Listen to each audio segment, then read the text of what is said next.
स्कंद 10वा अध्याय 43वा. कुवल या पिडाचा उद्धार आणि आखाड्यात प्रवेश. श्री शुक म्हणतात, हे परीक्षिता, श्रीकृष्ण आणि बलराम स्नानादी नित्यकर्मे करून कुस्तीच्या नगाऱ्याचा आवाज ऐकून ती पाहण्यासाठी निघाले. आखाड्याच्या दरवाजात जाऊन श्रीकृष्णांनी पाहिले तर तेथे माहुताने कुवलया पीड नावाचा हत्ती उभा केला आहे. तेव्हा श्रीकृष्णांनी कंबर कसली, कुरळे केस बांधले आणि मेघाप्रमाणे गंभीर वाणीने माहुताला म्हटले, माहुता, अरे माहुता, आम्हा दोघांना जाण्यासाठी वाट दे. बाजूला हो, वेळ लावू नकोस, नाही तर मी हत्तीसह आताच्या आता तुला यमसदनाला पाठवितो. श्रीकृष्णांनी माहुताला असे धमकावल्यावर तो रागाने लालबुंद झाला आणि त्याने काळ, मृत्यू किंवा यमराजाप्रमाणे भयंकर असणाऱ्या कुवलया पेडाला क्रुद्ध करून श्रीकृष्णांच्या दिशेने सोडले. कुवलया पेडाने भगवंतांच्यावर झेप घेऊन त्यांना अत्यंत वेगाने सोंडेत लपेटून घेतले. परंतु भगवंत सोंडेतून बाहेर सटकले आणि सोंडेवर एक ठोसा लगावून त्याच्या पायांच्या मधोमध जाऊन लपले. ते दृष्टीआड झाल्याचे पाहून कुवलया पेडाला अतिशय राग आला. त्याने आपल्या सोंडेने हुंगून भगवंतांना शोधले आणि पकडले सुद्धा, परंतु त्यांनी ताकदीने स्वतःस सोडविले. यानंतर भगवंतांनी त्या बलवान हत्तीचे शेपूट पकडून गरुड सापाला जसा फरफटत नेतो त्याप्रमाणे अगदी सहजपणे त्याला 100 हात फरफटत नेले. जसे गोल फिरणाऱ्या वासराबरोबर ते लहान असताना फिरत त्याप्रमाणे त्याचे शेपूट पकडून ते त्याला फिरवू लागले. तो जेव्हा डावीकडे वळून त्यांना पकडण्याचा प्रयत्न करी तेव्हा ते उजवीकडे जात आणि जेव्हा तो उजवीकडे वळे तेव्हा हे डावीकडे जात. यानंतर त्यांनी हत्तीच्या समोर येऊन त्याला एक ठोसा लगावला आणि त्याला खाली पाडण्यासाठी म्हणून त्याच्या समोरून इकडे तिकडे ते असे पळू लागले की तो जणू त्यांना आता पकडील किंवा नंतर पकडील. धावता धावता श्रीकृष्णांनी एकदम जमिनीवर पडण्याचे नाटक केले आणि लगेच उठून ते उभे राहिले. त्यावेळी ते जमिनीवर पडले असे वाटून त्यांना रागाने आपले दोन्ही दात त्यांच्यावर मारण्याचा प्रयत्न केला. त्यावेळी ते जमिनीवर पडले असे वाटून त्याने रागाने आपले दोन्ही दात त्यांच्यावर मारण्याचा प्रयत्न केला, पण ते दात जमिनीवर आपटले. कुवलया पेडाची ही चढाई जेव्हा वाया गेली तेव्हा तो आणखीनच चिडला. माहुताने हाकल्यावर तो क्रुद्ध होऊन श्रीकृष्णांवर तुटून पडला. तो आपल्या अंगावर झेप घेत आहे असे पाहून भगवान मधुसूदन त्याच्यावर गेले आणि एकाच हाताने त्याची सोंड पकडून त्याला त्यांनी जमिनीवर आपटले. तो पडल्याबरोबर श्रीहरींनी सिंहाप्रमाणे सहज त्याला पायाने दाबून धरून त्याचा दात उपटला आणि त्याच दाताने हत्तीला आणि माहुतांना यमसदनाला पाठविले. मेलेल्या हत्तीला तेथेच टाकून त्याचा दात घेऊन त्यांनी आखाड्याच्या जागी प्रवेश केला.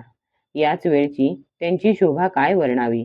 हत्तीचा दात खांद्यावर होता, शरीरावर रक्त आणि हत्तीच्या मधाचे थेंब दिसत होते आणि मुखकमलावर घामाचे बिंदू झळकत होते. परीक्षिता, श्रीकृष्ण आणि बलराम हातामध्ये शस्त्रासारखे गजदंत घेऊन काही गोपालांबरोबर कुस्तीच्या मैदानापाशी आले. ज्यावेळी श्रीकृष्ण बलरामांसह समारंभ भवनात आले तेव्हा ते पहिलवानांना व्रजकठोर, सामान्य लोकांना नर रत्न, स्त्रियांना मूर्तिमंत कामदेव, गोपांना आप्त, दुष्ट राजांना शासन करणारे, त्यांच्या मातापित्यांना मुलगा कंसाला मृत्यू, अज्ञानी लोकांना सामान्य बालक, योग्यांना परमतत्व आणि ऋष्णीवंशीयांना श्रेष्ठ देव आहेत असे वाटले. सर्वांना एकाच भगवंतांमध्ये आपापल्या भावानुसार अनुक्रमे रौद्र, अद्भुत, शृंगार, हास्य, वीर, वात्सल्य, भयानक, बिभिस्त, शांत आणि भक्ती या 10 रसांचा अनुभव आला. राजन कंस मोठा धीराचा पुरुष होता, तरी सुद्धा कुवलया पेडाला मारल्याचे पाहून त्याच्या लक्षात आले की यांना जिंकणे अत्यंत अवघड आहे. त्यावेळी तो अतिशय भयभीत झाला. महापराक्रमी श्रीकृष्ण आणि बलराम फुलांचे हार, वस्त्रे आणि अलंकार यांमुळे सुंदर दिसत होते. असे वाटत होते की उत्तम वेश धारण करून दोन नटच आले आहेत. त्यांच्या तेजामुळे पाहणाऱ्यांची मने त्यांच्यावरच खिळून जात. ते दोघेजण आखाड्यात असे शोभून दिसत होते. परीक्षिता, त्या पुरुषोत्तमांना पाहून मंचावर बसलेले मथुरेचे नागरिक आणि इतर देशांतील लोक यांचे डोळे अत्यानंदाने भरून आले आणि प्रफुल्लित चेहरे उत्कंठेने भरून आले. त्यांच्या मुखांकडे कितीही पाहिले तरी लोकांचे डोळे तृप्त होतच नव्हते. जणू काही ते त्यांना डोळ्यांनी पीत, जिभेने चाटीत, नाकाने हुंदीत आणि हातांनी धरून हृदयाशी कवटाळीत. त्यांचे सौंदर्य, गुण, माधुर्य आणि निर्भयपणा यांनी जणू उपस्थितांना त्यांच्या लीलांचे स्मरण करून दिले आणि ते लोक आपापसात त्यांच्या संबंधी पाहिलेल्या, ऐकलेल्या गोष्टींबद्दल एकमेकांना ऐकू लागले. हे दोघेजण साक्षात भगवान नारायणांचे अंश या पृथ्वीवर वसुदेवांच्या घरी अवतीर्ण झाले आहेत. हे सावळे देवकीपासून जन्मले होते. वसुदेवांनी यांना गोकुळात नेले होते. इतके दिवस ते तेथेच नंदांच्या घरी गुप्तपणे राहून मोठे झाले. यांनीच पुतना, तृणावर्त, शंखचूड, केशी, धेनुक आणि यांच्यासारख्या दैत्यांचा वध केला. शिवाय यमलार्जुनांचा उद्धार केला. यांनीच गायी आणि गोपालांना दावनलापासून वाचविले होते. तसेच कालिया नागाचे दमन आणि इंद्रियाचा सुद्धा मानभंग केला होता. यांनी 7 दिवस पर्यंत एकाच हातावर गिरिराज गोवर्धनाला उचलून धरून वादळ, पाऊस, वीज यांपासून गोकुळ वाचविले. यांच्या नेहमीच सहास्य नजरेने पाहणाऱ्या मुखारविंदांच्या दर्शनाने आनंदित होणाऱ्या गोपी सर्व प्रकारच्या तापांपासून अनायासेच मुक्त होत. असे म्हणतात की हे यदुवंशाचे रक्षण करतील आणि हा अत्यंत प्रसिद्ध वंश यांच्यामुळे समृद्धी, यश आणि गौरव प्राप्त करील. हे दुसरे याच श्यामसुंदरांचे मोठे भाऊ कमलनयन श्री बलराम आहेत. यांनीच प्रलंबासूर, वत्सासूर आणि बकासूर इत्यादींना मारले आहे. उपस्थितांमध्ये जेव्हा ही चर्चा चालू होती आणि तुतारी इत्यादी वाद्ये वाजत होती, त्यावेळी रामकृष्णांना संबोधून चाणूर म्हणाला, हे नंदनंदना आणि हे रामा, तुम्ही दोघे वीरांना आदरणीय असून कुस्तीत अतिशय निपुण आहात. हे ऐकून तुमचे कौशल्य पाहण्यासाठी राजाने तुम्हाला येथे बोलाविले आहे. ही प्रजा मन, वचन, कर्माने राजाला प्रिय असणारे कार्य करते. तिचे कल्याण होते आणि जी याविरुद्ध वागते तिचे नुकसान होते.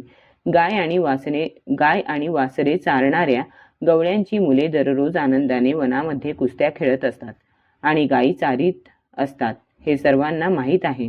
म्हणून हे वीरांनो, तुम्ही आणि आम्ही मिळून महाराजांना आवडणारी गोष्ट करू. राजा सर्व प्रजेचा प्रतिनिधी असल्यामुळे आपल्या असे करण्याने सर्वजण आपल्यावर प्रसन्न होतील. यांच्याशी कुस्ती करावी अशी श्रीकृष्णांची इच्छा होतीच. म्हणून चाणूराचे म्हणणे ऐकून आणि त्याचे स्वागत करून देशकालानुरूप ते म्हणाले, चाणूराचे म्हणणे ऐकून आणि त्याचे स्वागत करून देशकालानुरूप ते म्हणाले, चाणूरा, आम्ही सुद्धा या भोजराज कंसाची वनवासी प्रजा आहोत. त्यांना आवडणारी गोष्ट आम्ही नेहमी केली पाहिजे. त्यातच आमचे उत्तम कल्याण आहे. परंतु चाणूरा, आम्ही लहान आहोत.